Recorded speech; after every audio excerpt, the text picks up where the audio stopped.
नमस्कार, आप देख रहे हैं आई इंडिया और मैं हूं पंकज सिंह गौर। मैं उदय चौहान। और आज आई इंडिया का ये पैनल आपके लिए बैठा हुआ है। जो कुछ घटनाक्रम हो रहा है बहुत तेजी से और राजनीतिक दलों में उथल पुथल मची हुई है, उसको बताने के लिए, उसकी जानकारी देने के लिए बहुत सारे दर्शक ये जानकारी चाह रहे हैं कि दिल्ली से लेकर लखनऊ तक क्या कुछ घटनाक्रम हो रहा है। तो आपको बता दें कि भारतीय जनता पार्टी को लगातार झटके पर झटके लग रहे हैं।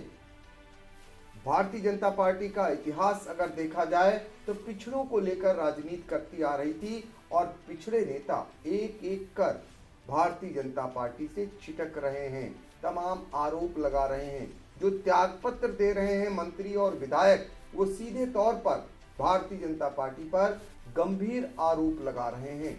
मजेदार बात यह है कि लखनऊ का पारा 7वें आसमान पर चढ़ा हुआ है और भाजपा दिल्ली में बैठकर मंथन कर रही है, चिंतन कर रही है और मनाने का दौर चला रही है। जो भी नेता भारतीय जनता पार्टी से टूट कर जा रहा है उसके लिए व्हाट्सएप और तरह तरह के हथकंडे ट्विटर के माध्यम से ट्वीट किया जा रहा है। किसी पर छीटाकशी की जा रही, किसी पे आरोप लगाए जा रहे हैं, तो किसी को मनाने का दौर चला जा रहा है। डिप्टी सीएम केशव प्रसाद मौर्य, जो रूठे हुए वरिष्ठ नेता हैं, स्वामी प्रसाद मौर्य हों या फिर दारा सिंह चौहान, ये दोनों कैबिनेट मंत्री योगी सरकार के रहे हैं और इन्होंने जब इस्तीफा दिया तो उन्होंने ट्वीट कर मनाने का प्रयास किया एक समान, लेकिन कोई मानने को तैयार नहीं है। सभी जान रहे हैं कि जो लोग इस्तीफा दे रहे हैं, विधायक हो या मंत्री, इनका अगला ठिकाना कहाँ है, यानी समाजवादी पार्टी में। लेकिन खिचड़ी के त्यौहार में अभी समय है। 15 जनवरी को खिचड़ी का त्यौहार है, उससे पहले बहुत सारी खिचड़ी पक चुकी है और 14 तारीख को स्वामी प्रसाद मौर्य अपनी खिचड़ी पकाएंगे, ऐसा वो अपने बयान में कह रहे हैं। उनका कहना है कि 14 जनवरी को वो ये बताएंगे कि वो किस दल में जा रहे हैं, अपने समर्थकों से बातचीत करेंगे। लेकिन जिस तेजी से एक एक कर भारतीय जनता पार्टी में कल 3 विधायक और कैबिनेट मंत्री स्वामी प्रसाद मौर्य ने इस्तीफा दिया था और आज जो है एक विधायक और एक कैबिनेट मंत्री दारा सिंह चौहान ने इस्तीफा दिया है, तो इस तरीके से एक भगदड़ सी मची हुई है और भारतीय जनता पार्टी में भी लाने का क्रम शुरू हुआ है। लेकिन उतने वो प्रभावशाली नेता नहीं हैं जिन्हें वो ला रही है। एक धमाका भारतीय जनता पार्टी ने करने की कोशिश जरूर की है, वो ये है कि जो सपा के संरक्षक हैं मुलायम सिंह यादव, उनके समधी जो विधायक रहे 3 बार के, उनको पार्टी में शामिल किया है। इसके अलावा एक कांग्रेस के विधायक हैं, उनको भी पार्टी में लाई है भारतीय जनता पार्टी। लेकिन जो भारतीय जनता पार्टी से एक एक कर जा रहे हैं उनको न रोक पा रही है, न मना पा रही है और आगे भी अभी बड़े पैमाने पर भारतीय जनता पार्टी से विधायकों और मंत्रियों के जाने की सूचनाएं आ रही हैं। इस बीच बड़ी खबर ये भी आ गई है कि स्वामी प्रसाद मौर्य का एक जो मामला था 6 साल पुराना, उसमें उनकी गिरफ्तारी का वारंट भी जारी हो गया है। ये और ताज़ा तरीन मामला है और इसको लेकर हर कोई नज़र गड़ाए हुए है, क्योंकि स्वामी प्रसाद मौर्य ने तमाम गंभीर आरोप भारतीय जनता पार्टी पर लगाए हैं। इस बीच उनकी गिरफ्तारी का जो वारंट आया है पुराने मामले में, वो भी एक समान आग में घी डालने का काम कर रहा है। तो इसके लिए हम चर्चा करेंगे अपने सहयोगी उदय प्रकाश सिंह के साथ और वो आपको अपडेट कराएंगे कि जो कुछ घटनाक्रम भारतीय जनता पार्टी में चल रहा है और समाजवादी पार्टी लपकने के लिए बैठी हुई है। जो भी इस्तीफा दे रहा है, या तो सपा मुखिया अखिलेश यादव ट्वीट कर या फिर उनकी फोटो जारी कर एक समान सपा में आने का वो स्वागत कर रहे हैं। अभी हालांकि किसी ने भी ये नहीं कहा है कि वो समाजवादी पार्टी में जाएंगे, लेकिन उनकी स्क्रिप्ट तैयार है और वो बिल्कुल तैयार बैठे हुए हैं कि वो जाएंगे समाजवादी पार्टी में ही। आज तो भारतीय जनता पार्टी के मंत्री हैं नंदी, उन्होंने बाकायदा बयान दिया हुआ है कि दारा सिंह चौहान और स्वामी प्रसाद मौर्य ने जो ट्वीट किया है, दोनों की एक ही भाषा है, जैसे कॉपी पेस्ट कर दिया गया हुआ। जाहिर सी बात है, दोनों पिछड़े वर्ग से आते हैं, दोनों की नाराजगी है, तो एक ही शब्द उसमें दोनों ने लिखा है, भारतीय जनता पार्टी पे आरोप भी लगाया है। तो हम चाहेंगे कि दर्शकों को ये बताइए कि जो घटनाक्रम ये तेजी से बदल रहा है, क्या कुछ है? देखिए, आपको बता दें कि कल स्वामी प्रसाद मौर्य ने जब अपना इस्तीफा दिया तो उन्होंने पार्टी पर आरोप लगाया कि पिछड़ों की अनदेखी की गई और उनको उचित सम्मान नहीं मिला। उन्होंने बाकायदा अपने इस्तीफे में इस चीज़ का उल्लेख भी किया था। उसके बाद आज जब दारा सिंह चौहान, ये वन मंत्री थे भाजपा की सरकार में, इन्होंने जो अपना इस्तीफा दिया, इन्होंने भी लगभग उसी तरह के आरोप लगाए भाजपा पर। ये अपने इस्तीफे में लिखते हैं कि पूरे मनोयोग से इन्होंने काम किया योगी सरकार में, किंतु सरकार की पिछड़ों, वंचितों, दलितों, किसानों और बेरोजगार नौजवानों की घोर उपेक्षात्मक रवैये के साथ साथ पिछड़ों और दलितों के आरक्षण के साथ जो खिलवाड़ हो रहा है, उससे आहत होकर यह मंत्रिमंडल से इस्तीफा दे रहे हैं। कल हमने आपको बताया था लगभग 90% यही भाषा शैली स्वामी प्रसाद मौर्य के इस्तीफे में भी थी। इसलिए नंद गोपाल नंदी ने यह कहा, काफ़ी पेस्ट वाली बात। अब अगर बात करें राजनीतिक घटनाक्रम में जो दिलचस्प पहलू सामने आया, तो कल जैसा कि हलचल तेज हुई, उसके बाद मीडिया में खबरें भी चलने लगी, ये भी बताया जाने लगा कि स्वामी प्रसाद मौर्य ने सपा ज्वाइन कर ली। लेकिन अभी तक उन्होंने सपा ज्वाइन नहीं की है। हाँ, आज उनका बयान जरूर आया है कि 14 जनवरी को वो इस चीज़ का साफ करेंगे कि वो किस पार्टी में जा रहे हैं। हालांकि सपा में ही वो जा सकते हैं।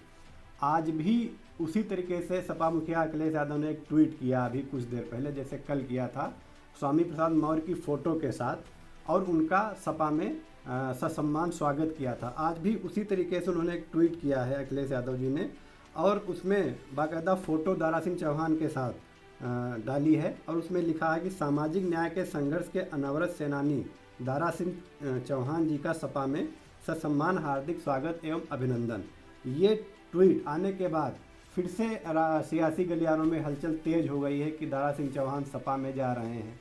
लेकिन दारा सिंह चौहान अभी इस चीज़ का बिल्कुल पूरी तरीके से खंडन कर रहे हैं। उन्होंने कहा कि उन्होंने अभी मंत्रिमंडल से इस्तीफा दिया है, सपा में जाने का उनका अभी कोई इरादा नहीं है। तो ये है घटनाक्रम जो 2 दिनों से लगातार हो रहा है। फिर एक बार अपने दर्शकों को बता दें कि सबसे पहले जो है कैबिनेट मंत्री योगी सरकार के जो है स्वामी प्रसाद मौर्य ने इस्तीफा दिया, जिनके समर्थन में जो है बिल्लौर से विधायक जो है भाजपा के भगवती प्रसाद सागर ने इस्तीफा दिया, और तिलहर से विधायक रोशन लाल वर्मा और चिंदवारी से विधायक ब्रजेश प्रजापति, ये 3 विधायकों ने इस्तीफा कल ही दे दिया था। और आज सुबह खबर आई कि मीरपुर से जो है जो विधायक थे बीजेपी के अवतार सिंह भड़ाना, उन्होंने भी इस्तीफा दे दिया है और उन्होंने रालोद में जाने की इच्छा जता दी है। इस तरीके से भाजपा को एक एक कर विधायक और मंत्री टाटा बाय बाय कर रहे हैं, और ये चर्चा आ रही है कि वो रालोद से लड़ेंगे अवतार सिंह भड़ाना। इसी बीच चर्चा आई कि दारा सिंह चौहान ने भी इस्तीफा दे दिया है।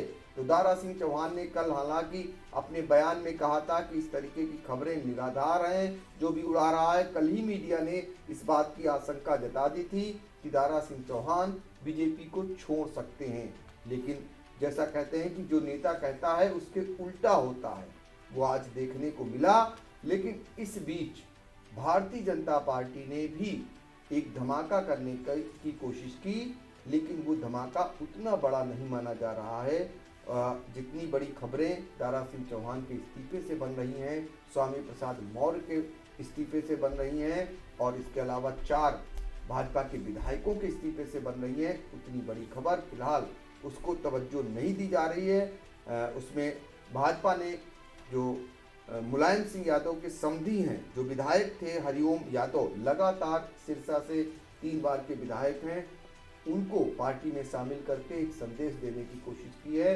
यदि हमारे घर से तोड़ कर ले जाओगे तो तुम्हारे घर से भी किसी खास को हम ला सकते हैं। इस बीच एक कांग्रेस के जो विधायक हैं उनको भी जो है पार्टी ने, भाजपा ने शामिल किया है और संदेश दिया है कि वो भी ला सकती है अपनी पार्टी में दूसरे दल के विधायकों को। लेकिन एक अजीब सी हलचल है, 2 दिनों से भाजपा के नेताओं को नींद नहीं आ रही है। वो दिल्ली में बैठक दर बैठक कर रहे हैं, घंटों बैठक चल रही है उनकी, और वो फिलहाल उनको रोक भी नहीं पा रहे हैं। केशव प्रसाद मौर्य जरूर ट्वीट कर संदेश देने का काम कर रहे हैं, जो लोग भाजपा छोड़ रहे हैं, लेकिन कोई मानने को तैयार नहीं है। स्वामी प्रसाद मौर्य तो स्वयं कल केशव प्रसाद मौर्य पर ही हमलावर थे। तो ऐसे में बहुत बड़ा धमाका दिनों दिन देखने को मिल रहा है और समाजवादी पार्टी वो प्रफुल्लित हो रही है।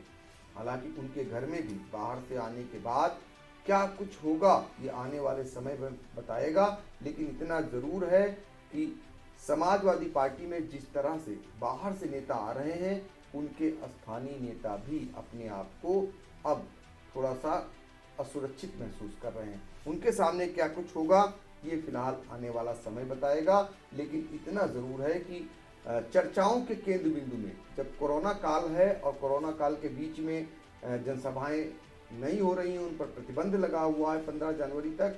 उससे पहले अगर चर्चा में कोई पार्टी है तो वो समाजवादी पार्टी।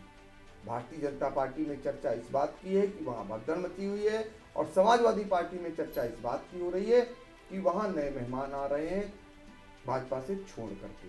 तो ये बताइए कि ऐसे में क्या लगता है कि किसका फायदा होने वाला है भविष्य में? अगर फायदे की बात करें तो क्या इसका फायदा समाजवादी पार्टी उठा पाएगी, और क्या भारतीय जनता पार्टी को नुकसान होगा भविष्य में?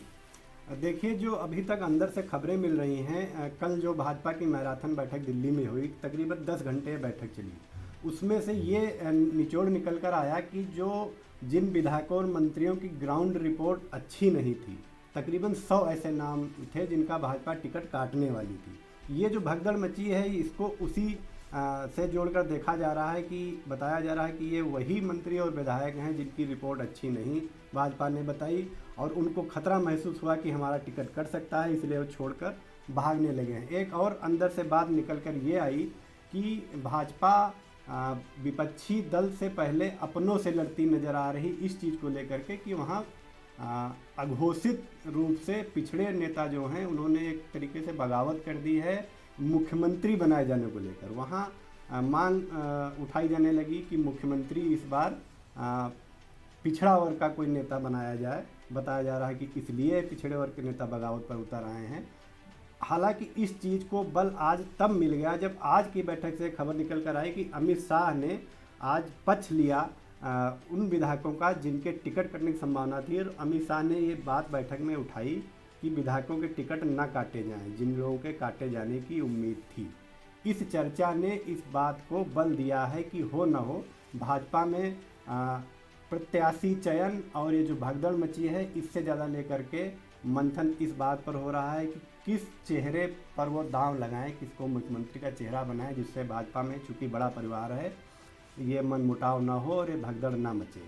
तो असल लड़ाई जो है वो कुल मिलाकर मुख्यमंत्री पद को लेकर के है, और जैसा कि पिछड़े वर्ग के जो विधायक थे और मंत्री थे वो पहले से ही भाजपा में अंदर खाने नाराज चल रहे थे। बीच में नाराजगी भी सामने आई थी, जिसे पार्टी के वरिष्ठ जनों ने आकर के दबाने का प्रयास किया, लेकिन वो आखिर में अब सामने आने लगी है। वहाँ पर असल लड़ाई जो निकल करके आ रही है वो योगी सरकार के विरुद्ध है। यानी योगी जो है अगली जात से आते हैं और उन्हें हटाने को लेकर के, पिछड़ी जाति का मुख्यमंत्री बनाने को लेकर के ये सारी लड़ाई देखने को मिल रही है। एक एक कर पिछड़ी जात से संबंधित खासकर विधायक और मंत्री अब भाजपा छोड़ करके और दूसरे दलों में अपना ठिकाना बनाते जा रहे हैं। ये अलग बात है कि इन बहुत दिनों से ये सारे लोग जो है समाजवादी पार्टी के संपर्क में चल रहे थे।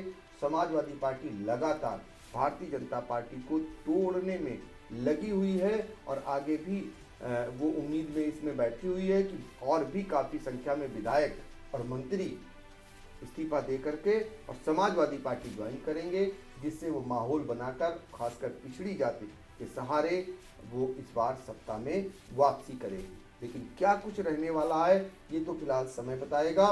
भारतीय जनता पार्टी देश की सबसे बड़ी पार्टी है, इसलिए वो भी कुछ न कुछ बचा कर रखेगी और वो भी नज़रें बनाए हुए है, नज़रें गड़ाए हुए है और जवाब देने की तैयारी में है, जिसका पहला ट्रेलर आज देखने को मिला। स्वामी प्रसाद मौर्य जो कैबिनेट मंत्री थे, उन्होंने जब इस्तीफा दिया, इस्तीफे देने के 24 घंटे भी नहीं बीते होंगे, एक वारंट आ गया है उनकी गिरफ्तारी का। मामला 6 साल पुराना बताया जा रहा है, लेकिन उसको भी राजनीति से जोड़कर देखा जा रहा है। और भी जो छोड़ करके जा रहे हैं उनके विरुद्ध क्या कुछ होगा ये भी समय बताएगा। आप बने रहिए आई इंडिया के साथ।